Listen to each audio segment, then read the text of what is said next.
What lies undisputed is that militias killed Ugandan truckers while transiting through South Sudan last week. The cruel attack sent a wave of concern following a peace accord signed mid-2020 by the warring factions of President Salva Kiir and Dr. Riek Machar. In South Sudan, we have so many guns. In each and every home, you find someone is having his guns at home. In Amur, rebels entered. I don't know whether they are rebels or government soldiers, entered and abducted people, and at the same time went away with heads of animals. The unity government in Juba was required to integrate the militias into government forces to reorganize and reconfigure the security apparatus. Armies were put in cantonment, and some of them have starved and even died there in the cantonment due to lack of financing. So the peace agreement has suffered gross underfinancing by the donors, and the government is almost broke.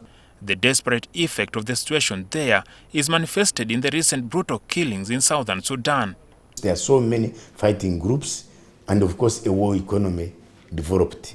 There's a war economy in the sense that there are people who profit from this kind of violence. So you have so many warlords. The time is deemed too early for the international community to turn their backs on the youngest country in the continent. We are concerned by reports that community-based conflict is on the increase. It is the responsibility of the government, as per Article 1.2.2, to restore permanent and sustainable peace, security and stability.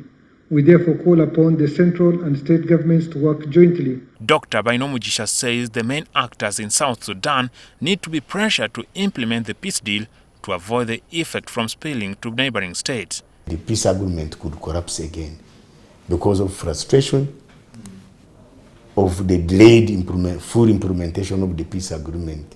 They are just there. It is locked in a coma. The 2013 clashes displaced the natives to the neighboring Uganda, a host of 1.4 million refugees, to Kenya and Ethiopia.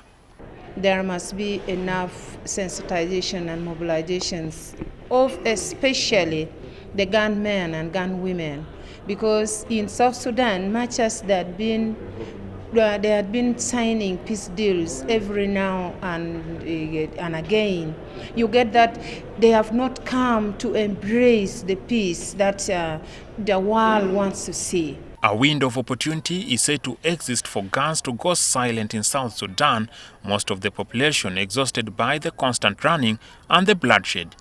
Jackson Onyango, NTV.